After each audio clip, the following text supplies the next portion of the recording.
Alright guys, it's finally that time. I have finally put 100 hours on the 2019 Beta 300. So far, it's been great. Everything I said at about the 50-hour mark is what I said pretty much at the 100-hour mark. So far, it's running great. And I'd have to say that this thing is amazing. And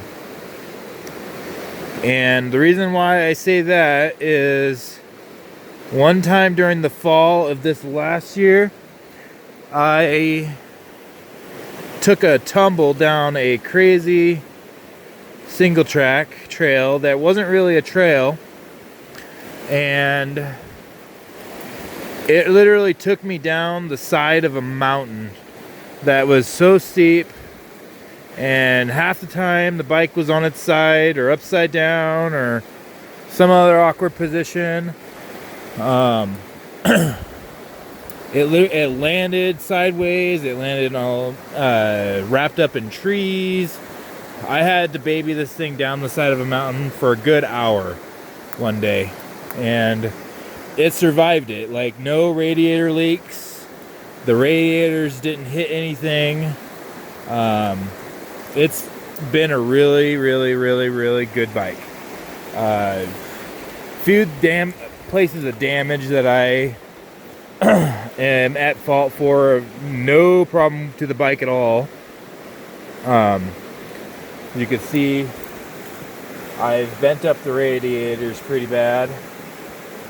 I mean, it is what it is. I don't have radiator braces, but the good thing is I still fall all the time, and that is as straight as I could have gotten them by myself.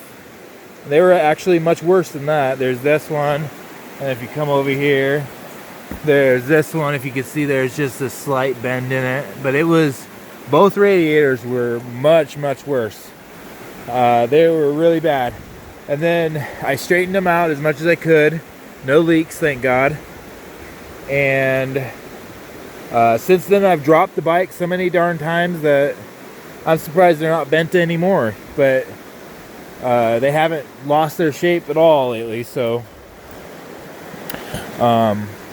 there's one negative that I have against these things, and I think 2020 bikes have the same issue, is this lid. It is missing the little green thing.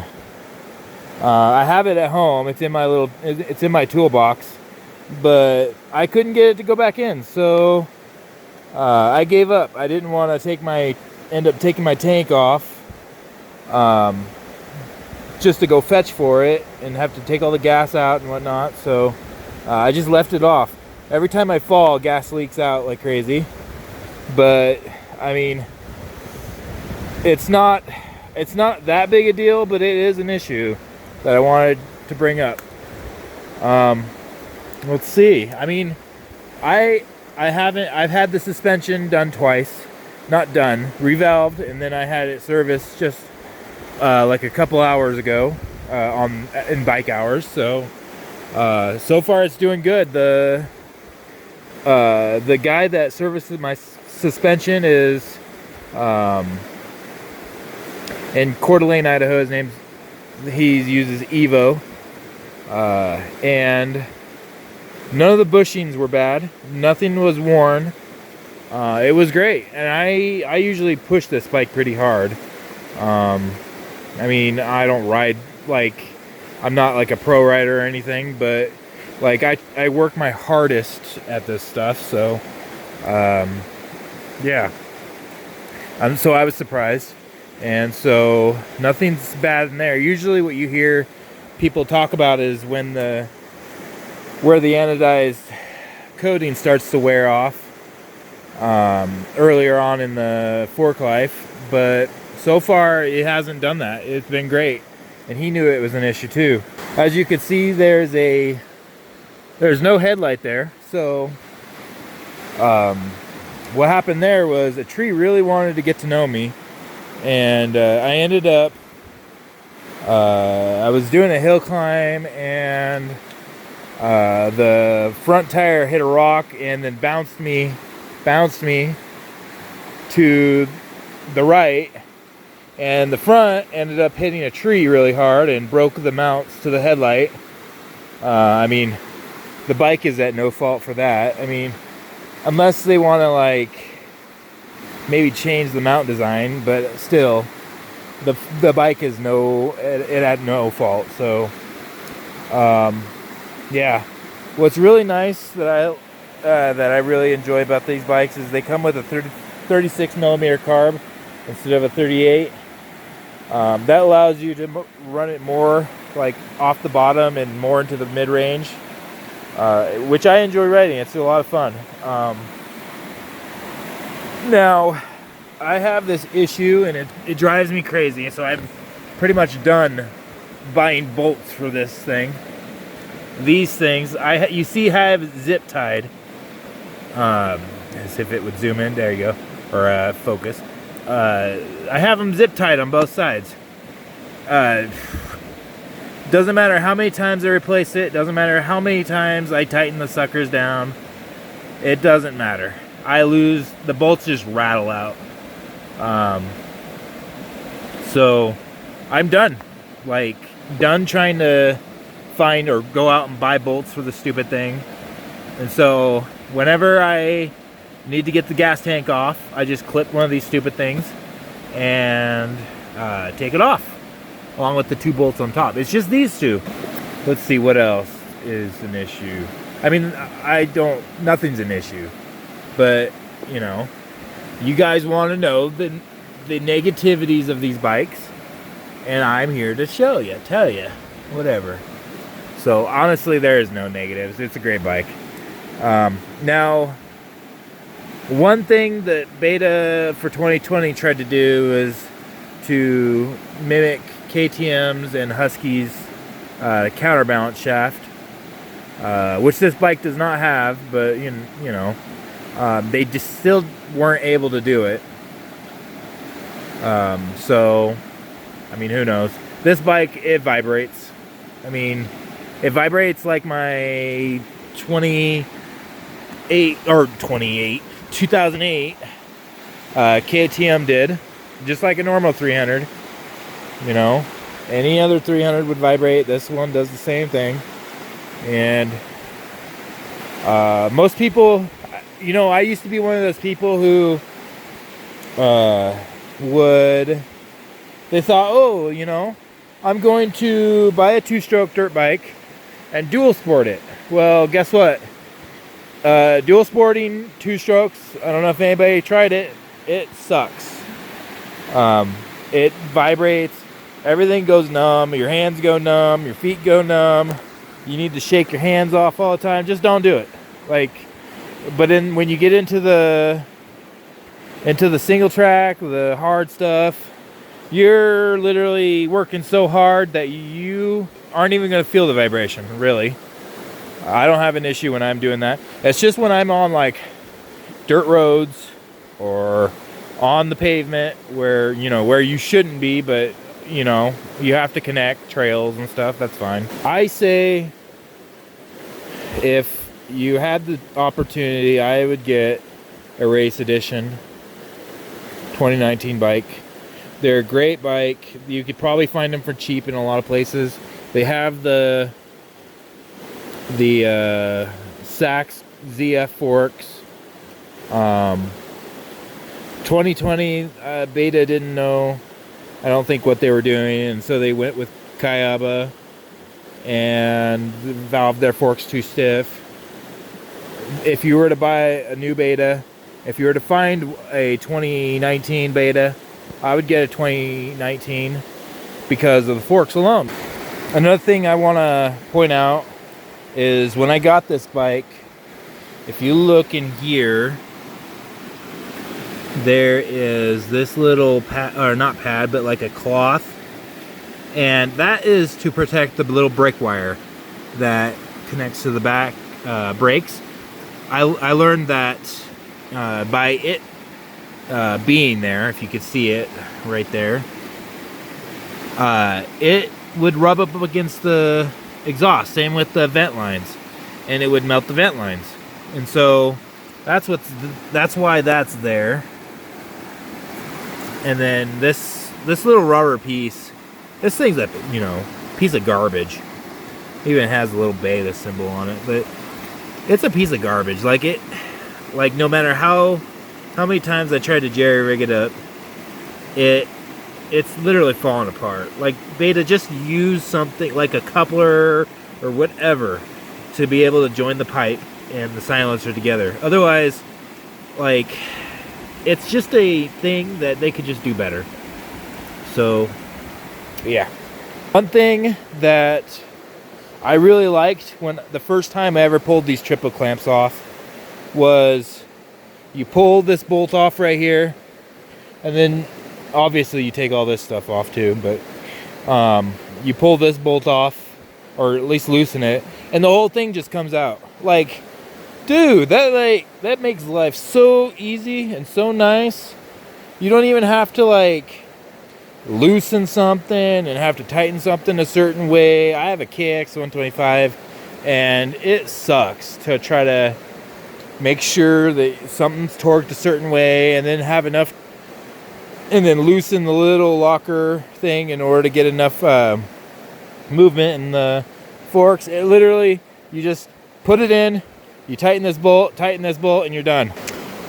So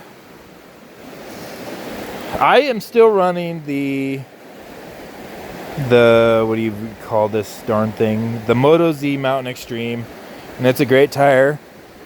This year I plan to I plan to put a 525 cheater on it and see how well it does.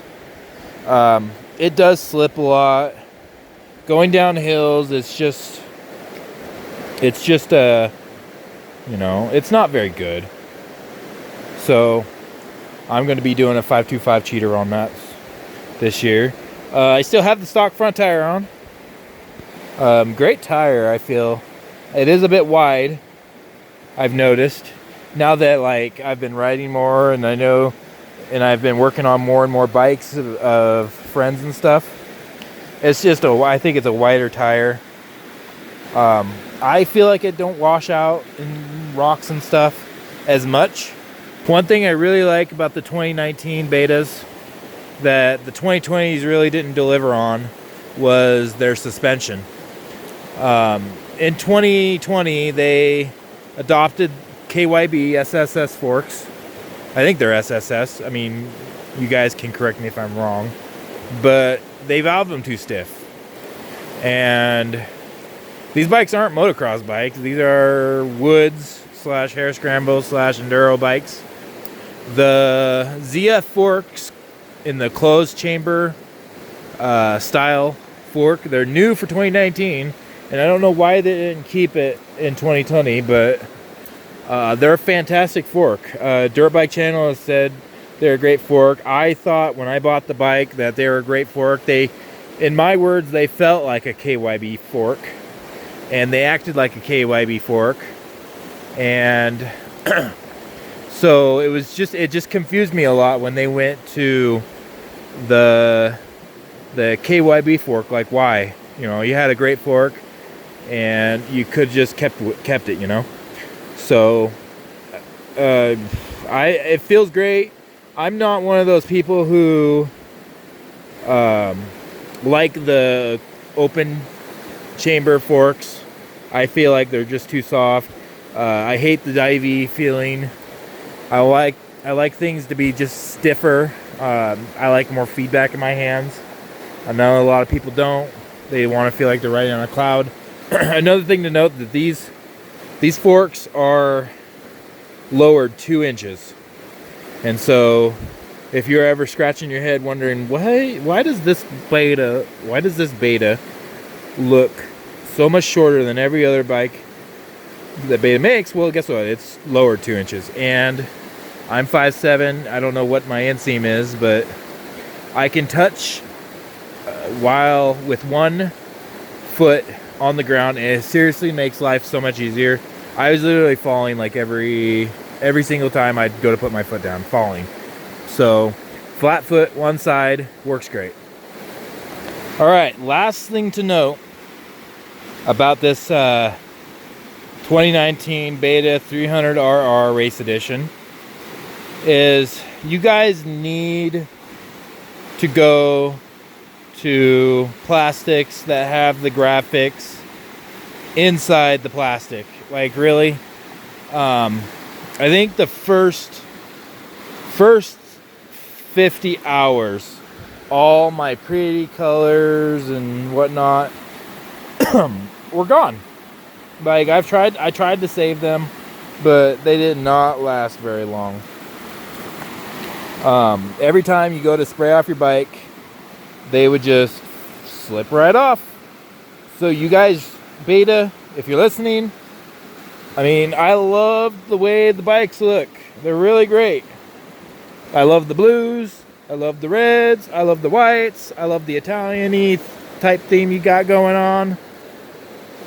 So, why? But yeah, I love it. You guys need to do in-mold graphics. Like, it would just make the bike stand out more. It'd look pretty for longer. Instead of the first 50 hours where half the graphics on the back are gone. Half, I mean, like, this is gone. This is broke. These are falling off. Like right there, you see that? That's, I mean, come on, Beta. I know you're trying to get these out for cheap, but you're not a cheap company no more. Like, make it stay looking good. I am very happy with this bike overall. It lugs. It really plays in the mid-range. Third gear is a lot of fun. Second gear is a lot of fun. If first was just a bit higher, it'd be great, because then you could play with the sprocket in the back. Otherwise, you go up a tooth in the back and first gear becomes unusable. Second gear becomes new first type thing. I think you guys should go to a wide range gearbox that that first is a lot higher. So that way we have more room to play. And I think you should go higher up in 6 too. Idling, it idles in 6 around 45 miles an hour. Nobody needs to go 45 miles an hour on this bike, but it would be great to kind of above idle, crack throttle, and be going like 50, 55. That'd be good. Miles per hour, of course. So yeah, if you like this video, please comment, consider subscribing, liking the video. You know, we got to keep the world full of dirt bikes. They're awesome. I try to get my friends doing this stuff too. So, thanks. All right, bye.